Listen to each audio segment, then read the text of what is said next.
It's time to let the PlayStation 4 just die. But let me explain what I mean. Hi, hope you're having a great day, and if you could, please give this video a like and subscribe if you haven't already. Now, this video may come as a bit of a shock because I have in the past been a big proponent of supporting older technology. Everything from the PlayStation 3 to the Nintendo DS actually having its store shut down and stuff like that. But when I say I want the system to die, I don't mean I want them to automatically self-destruct, or I'm not saying that I want the stores to get shuttered. Instead, I'm saying I feel like at this point, developers need to kind of stop caring about last gen. I don't think it's profitable anymore, and to a larger extent, I do believe it's starting to hamper the next gen game development. What's really kind of the inspiration for this is I've been playing a lot of Call of Duty Black Ops 6. In fact, this morning, it's currently very rainy out. There's a huge storm, and if you hear any tornado sirens, well, that's Texas. But I saw this chart of people talking about Black Ops 6, which has apparently been a monumental success. But the actual sales data, this is from UK, so it's not worldwide sales data, but it is a good peek into the consumer window as to where people are purchasing it and what people are willing to spend their cash on.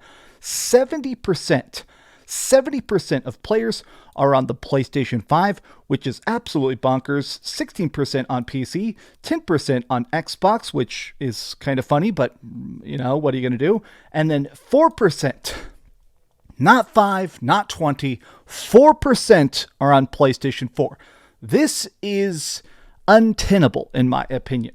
Now, people actually did a good breakdown here by Okami. I love this tweet here where he basically showed the fact that PlayStation 5 sales continued to go up while PC and Xbox continued to drop down. So they're saying these are 60% higher. That's pretty crazy. God, this game really blew up. But when I went over to the PlayStation 5 Reddit, people are all saying the same thing.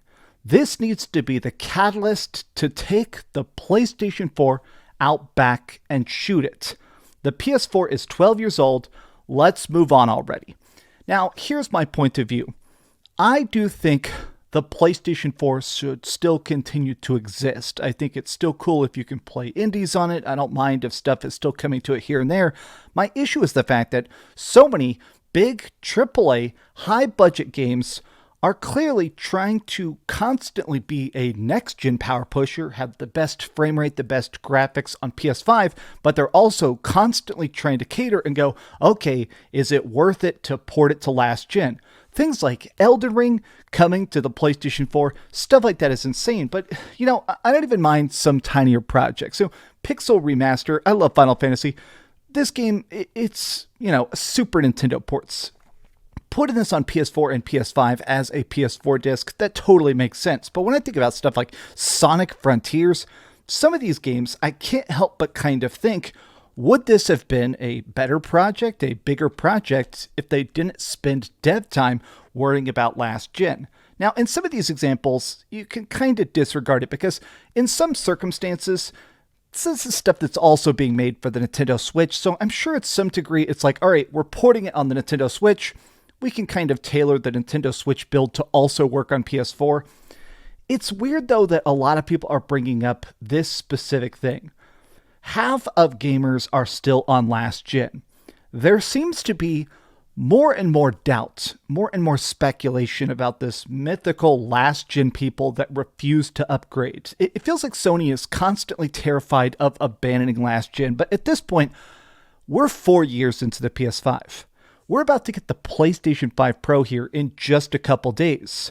At what point do you finally just say, all right, both feet, jump into the pool, it's time for next gen? Like, when I see numbers like this is from a stock investor report that was released back in June, so not even 6 months ago. Sony themselves released this report talking about how successful the PlayStation is. As you can see, the PS5 continues to grow and grow and grow. I believe the PlayStation 5 is now up to 61 million consoles sold.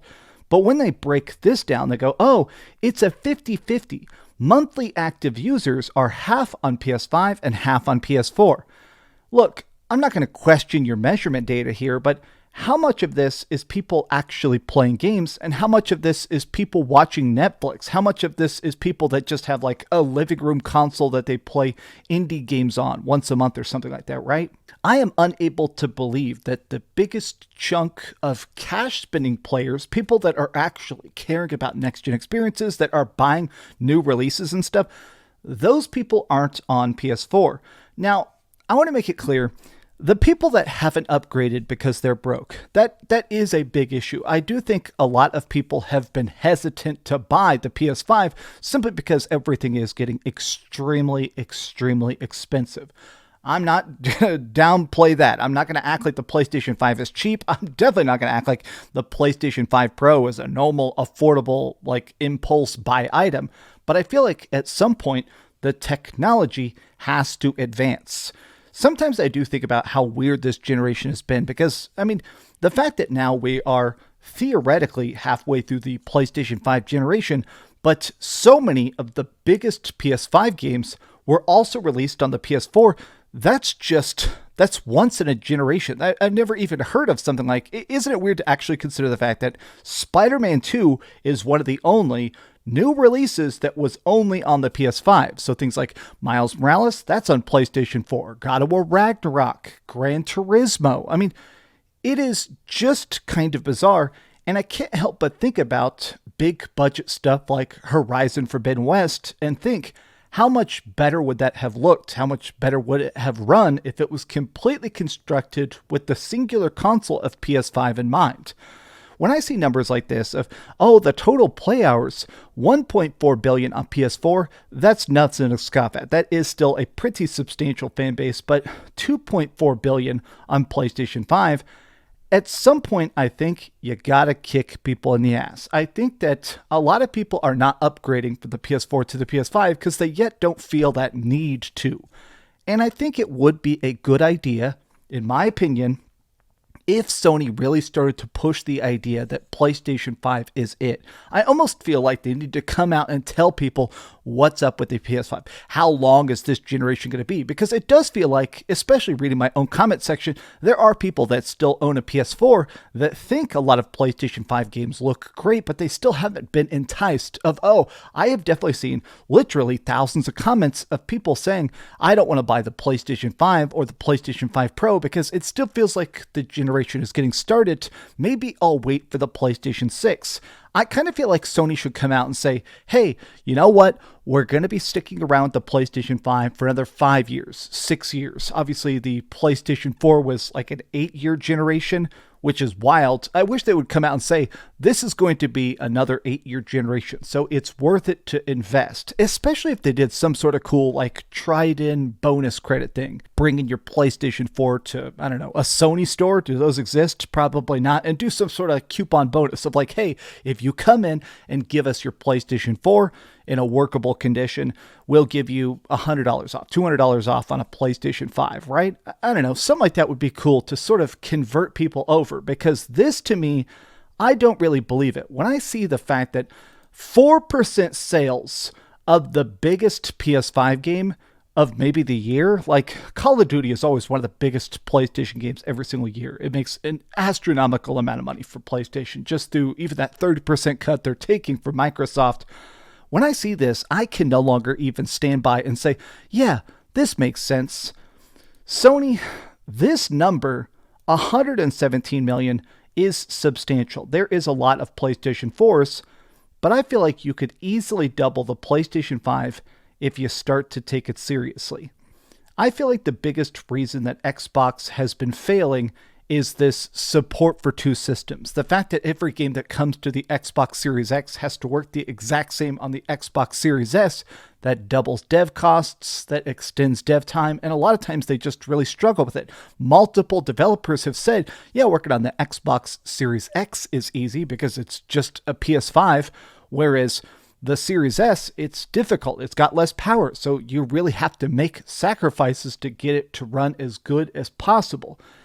I think people that are even trying to think about supporting the PlayStation 4 at this point, they're getting Xbox Series S. Maybe I'm wrong, but I just feel like at some point you gotta give up. You gotta move on. I am just at a point where maybe I'm brainwashed because I bought a PlayStation 5 day one and I've had 4 years of PlayStation 5. But at this point, I want developers to be maximizing everything possible to make the best possible PS5 and Xbox Series X games. Whenever we see that next-gen era of graphics, the next crisis, those cool hardware pushers, whether it is stuff on PC or next-gen stuff on PS5 that gets those PS5 Pro buffs and stuff, it's exciting to not only see what the next-gen graphics are, but to watch the rest of the industry sort of watch those trends, to adapt and to change. And if we're just looking at sales numbers of a freaking decade-old console and worrying about how much extra little bits of cash we can eke out, I feel like that's detrimental to the entirety of gaming. But these have just been some off-the-cuff thoughts. I mean, really, you guys gotta do the math. You gotta be doing the math and saying this is no longer financially profitable. The PS4, if you guys are still out there, hopefully you can save up and get a PS5. I mean, really, more than anything else, this, I feel like, is example number 70, why we need a PlayStation 5 price drop. We need a PlayStation 5 price drop because more people will finally be incentivized to take this generation seriously and jump in. But that's just some off-the-cuff thoughts. Tell me your thoughts in the comments down below. And if you enjoyed this video, be sure to give it a like, subscribe if you haven't already, and please keep dreaming. Also, I realize I'm still wearing this. Gaming. Thanks so much for watching that video. If you want to see something else, you can always click this link to see what I put up last, or, subscribe and see what's coming up next. Also, I promise that whatever I do, it'll try not to suck.